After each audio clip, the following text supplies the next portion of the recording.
We're spending a few weeks looking at various Psalms that we find in the book of Psalms in the Old Testament.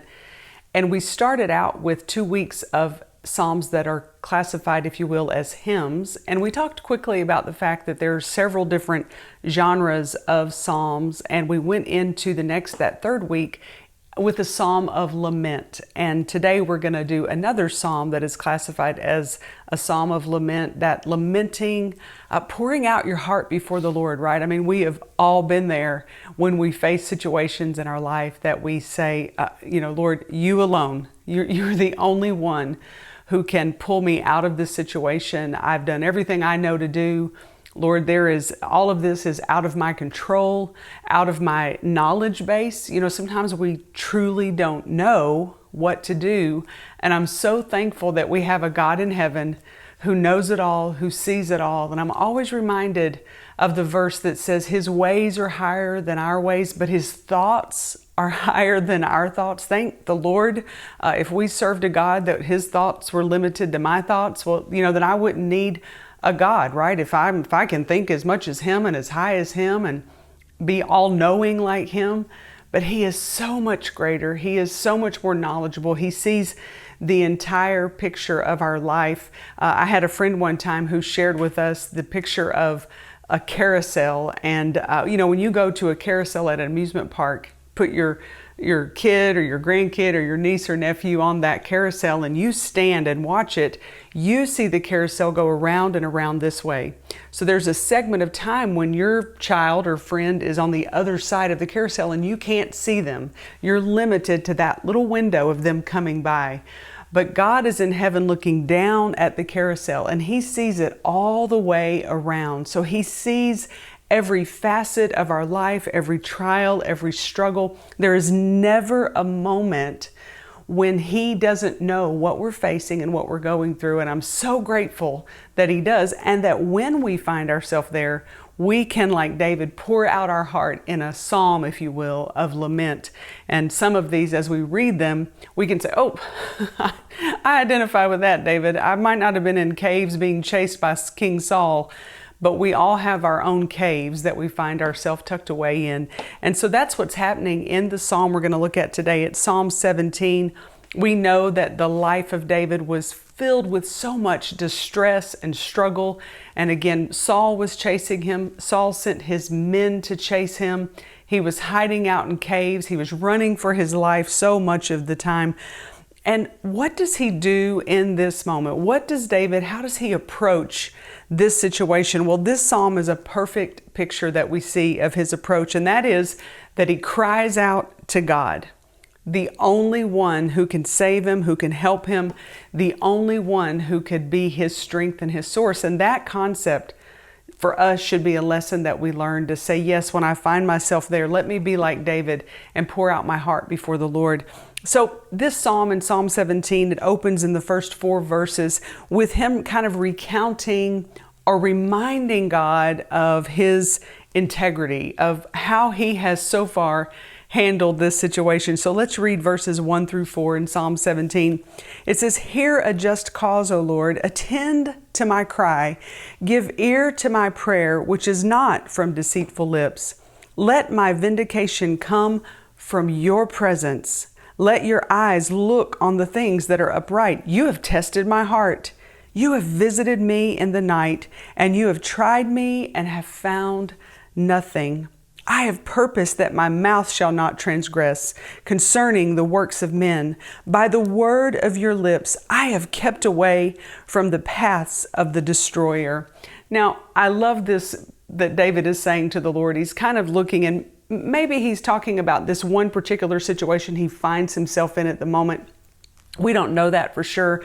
But David is kind of saying, okay, in this situation, Lord, I've tried to do everything right. I mean, I've tried to watch what I say. I've tried to hold back. I've tried to follow your statutes. And David finds himself there. And I know, we don't have to remind God of our integrity, right? He sees it all. He knows it all. We don't have to recount to Him how excellently we've handled something or done something. But there are times in your life, I know I've found myself in situations where in that particular situation, now there may be 100 other situations I've handled horribly, But in that situation, I really honestly before the Lord feel like, God, I haven't done anything wrong in this situation. And yet here I find myself, Lord, I've tried to, I said the truth in that. I spoke the truth to that person. I handled this with integrity. And I too have found myself before the Lord, reminding him of how good I've been in this situation. But do you know what often happens for me when I am in that place? The Lord then begins to dig a little deeper in my prayer time, and he begins to reveal places that I thought I was right, convinced I was right, where in fact maybe I wasn't, and he needed to do a little tweaking in my heart. So I think about, while we don't ever approach God with this arrogance of how wonderful we are, but sometimes we truly are trying to make our case. God, but this time, God. And he gently and kindly reminds us, we can read David's words and remember in verse 3, he says, you have tested my heart. We can say one thing, but our heart reveals the truth. And we can hide the truth to other people. I could stand here and say all sorts of things to you, and the minute we shut the camera off, I live a different way. Now, I don't plan to do that, and I sure hope I don't do that. I sure try not to do that. But the Lord knows the depths of our heart. He knows what is deep and hidden in those places. And he alone is the one to uncover it and help us fix it. And he will fix it in us as we surrender our hearts to him. He goes on in verses 5-9. He prays to God to preserve him from the malice of his enemies. Let's read 5-9. It says, uphold my steps in your path that my footsteps may not slip. I have called upon you, for you will hear me, O God. Praise the Lord, right? Incline your ear to me and hear my speech. Show your marvelous loving kindness by your right hand. O you who save those who trust in you, from those who rise up against them. Keep me as the apple of your eye. Hide me under the shadow of your wings from the wicked who oppress me, from my deadly enemies who surround me. In verse 6, David is convinced that the Lord will hear him. He says, incline your ear to me. We've talked about the meaning of that word incline. In the Hebrew, it means to bend down and cup your ear. So when David is saying, incline your ear to me, he's saying, Lord, bend down, cup your ear, listen really close to all of the lamenting that I'm doing, all of the prayers I'm putting down at your feet. Jesus prayed for Lazarus in the New Testament, and I love that he opened with, Lord, I thank you that you hear me when I pray. If we were really convinced that when we pray, God hears us, oh, how our prayer lives might change. If we truly believed with all of our heart that when I pray, God hears me, oh, how my prayer life might change. In verse 8 in this passage, he goes on to talk about the apple of his eye. Keep me as the apple of your eye and hide me under the shadow of your wing. There's a passage in Deuteronomy 32 where Moses is recounting to the people all that God had done for them and how faithful he had been to them. And he says that God has kept us as the apple of his eye. That's referring to the pupil in your eye. And the pupil in your eye is one of the most, if not the most delicate part of your body, and it needs the most protection. And it's tucked deep in your eye, protected, so that those of you, I know people are born blind or go blind from various accidents, but those who can see, the protection of that pupil is so important and so delicate, so intricate. That's the way God will protect us. In our biggest storms of life, he will protect us. And it says he hides us under the shadow of his wing. It's like a mother hen who gathers all of her chicks and tucks them under and hides them and protects them in the storm.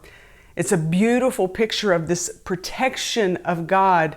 My husband and I watched a documentary about different animals a while back, and there was a scene of an eagle in a nest, and she had all of her little baby eagles, or those chicks, I'm not sure what they call them, but anyway, she had them in the nest, a couple of babies, and there was this terrible storm coming. It was torrential rain. It was very cold rain, and it showed her getting over those chicks and pulling them in, and she spread her big wings over them, and she sat that way for hours. I mean, I don't remember exactly, but it was like 12 hours, 15 hours. She sat to protect those babies no matter what. And at some point when the storm was over, she lifted those wings and those little heads began to come out. That's what God does for us.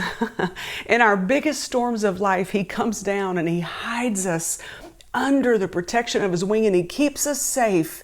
We can hear the storm raging. We might feel a little bit of the effects out there, but He keeps us safe and protected. In the next couple of verses, He talks about the character of His enemies. In verses 10 through 12, He paints this picture of them crouching like a lion, waiting to devour.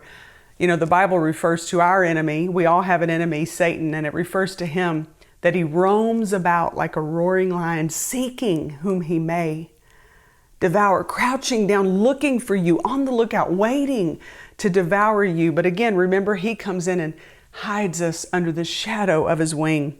But I love the way He ends the last verse in this psalm. Verse 15, He comforts Himself in the hope of happiness when it says this, "As for me, I will see your face in righteousness. I shall be satisfied when I awake in your likeness." When I read this verse, it's almost as if He's saying, look, until you save me, God, and He might even be going on to say, and if you don't seem to save me, as it looks like in my perspective, I know I will see your righteousness. And when I awake in your presence, then I'll be satisfied. How about you today? Pour out your heart before the Lord, but end with a verse that says, Lord, when you save me, if you save me, either way, I win, because in your presence, I will be satisfied.